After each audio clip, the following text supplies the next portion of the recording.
What is up, guys? Welcome back to the channel. It's James and AJ here, and Donna. Having a good old time, going on one last cruise. We got to take her back home. We've been up here in Tennessee on vacation, having fun. AJ's about to get on it.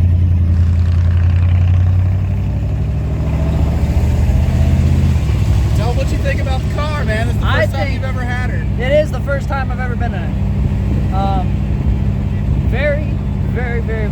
Very nice, solid cruiser. I think, like, this is probably going on my bucket list of cars that I eventually want to own.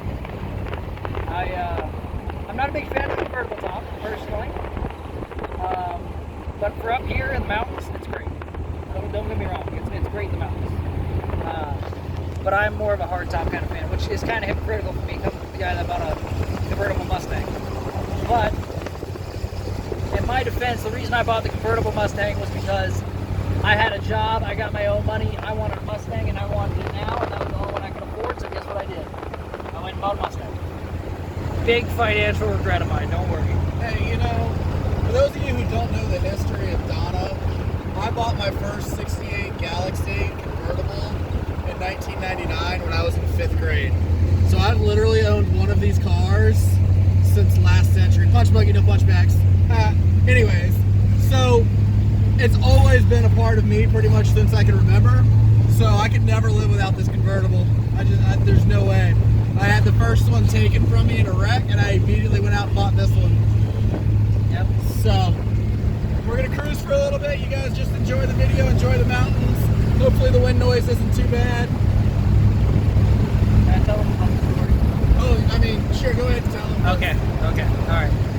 I got a good one for you guys. Close the... Yeah, I'm gonna close that. Try to help the wind noise some, guys. Alright, so there we are, on the mountains of Tennessee. I'm taking Donna on a cruise.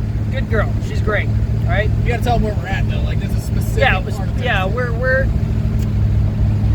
can't just tell them there. Like, yeah, so we're in we're on 421 near Mountain City, right at the Snake. And so we want to go on a pretty drive, so we're going to go do the Snake. Now we're already teeter-tottering on whether or not that's okay because she's got 4-wheel drum brakes and manual brakes, so it's already, you know, a little bit hairy. But AJ decides he'll do the first half because it's not so bad and it'll be pretty. And I've got Laura in the car with me, my woman. So she wants to go see something pretty. So we're like, yeah, let's go run this. Let's go run the first half of the Snake. The ride over the mountain the first time, perfect, beautiful. We ran a little hot. You know, she was working hard. She hasn't been used to that in a while. Well, that and I forget that, you know, right, in a Cruise-O-Matic, when you put it in 2, it stays in 2. Correct. So it wouldn't downshift when it needed to, so it was just dying. I was working hard. I finally remembered how to drive my own car. Right. You know? We go down the mountain, all good. As we're climbing up, great. We're climbing back up, she's doing fine. She's doing her job. She didn't get hot a single time going back up. Beautiful. Start going downhill, what happens? It coughs and dies as we're going downhill. Now, to be fair, she doesn't get driven much, so the fuel filter's probably clogged with some stale fuel or something. All right, let's be considerate of the classic Ford here. It's a joke at first. We're good. I mean, it's like, oh, it's stalled. Haha. Let's fire it back up. Hits the key. Nothing. Taps the gas. Hits the key. Nothing. So we're going down the hill, about 45 miles an hour, using manual brakes, drums to be that, so we're trying not to overheat them. I'm over in my seat just trying to be quiet, letting AJ do his thing, because AJ's got the oh shit face on, like, oh, it just got serious. We got to do this, right? So he's just using the momentum of going downhill. He's focused. Buttholes are puckered. It's great. By the way, all 3 of us adults are in the front seat. Yeah, in the front seat, just watching the carnage happen, right? So, finally, she fires back up, and we're like, yay, woohoo! Yeah, that lasted about 30 seconds. She died again. It didn't refire until we got to the bottom of the hill. We basically did a quarter of the Snake all downhill with manual brakes, manual steering, In a 68 and a convertible. 68 convertible. With no safety features, only lap belts. Greatest gas mileage ever. Greatest gas mileage ever. Greatest gas mileage ever. I will say though, it was funny afterwards, but during, not I didn't cool. care. I was good. I was just Not worried about finding a place to stop to change the fuel filter. Because I knew what it was. It's a regular thing with Fords. All right. Classic cars in classic general. cars. All right. But yeah, they were puckering because it was their first time on the snake. Well, and not to mention, of First course, time in the mountains. Yeah, first time it goes out. Yeah, just like let's.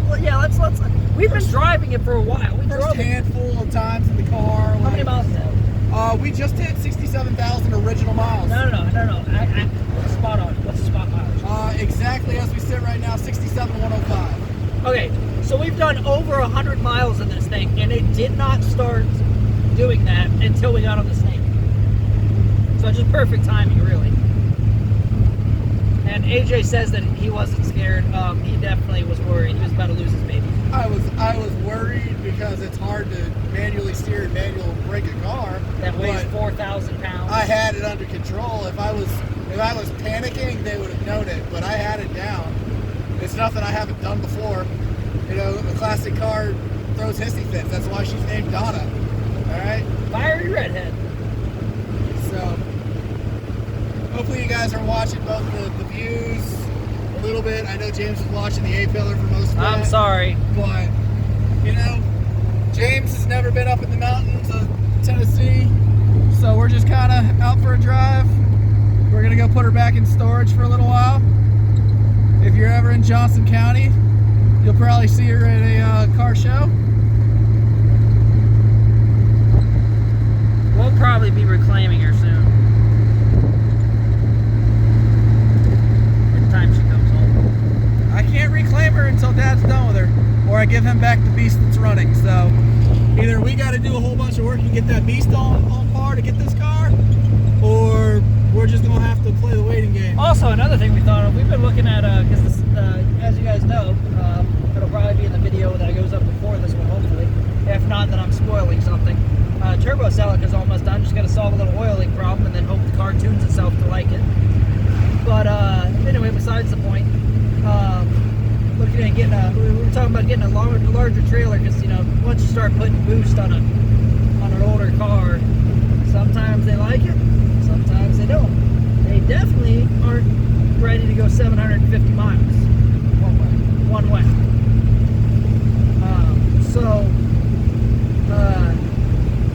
Would you guys not think it would be cool if we got a 30-foot trailer and had the beast home? I think it's what the beast was made for, but that's a lot of work we got to get to. it is a lot. It needs brake lights, it needs a high torque starter, it needs everything. I mean, the truck will fire up and run if we can figure out what's going on with the starter. Yeah, I think it just needs. It's turning too slow. It's just not. It doesn't have enough juice. Look at the inside though. I mean, like even for like it's got age on it, but like you couldn't tell me this is a 68. The dash might tell me, but There's 90s cars that have that bad of a dash. yeah, Okay? Like the only thing that gives us away is an AM only radio. yeah, pretty much. You know, it's a wonderful car.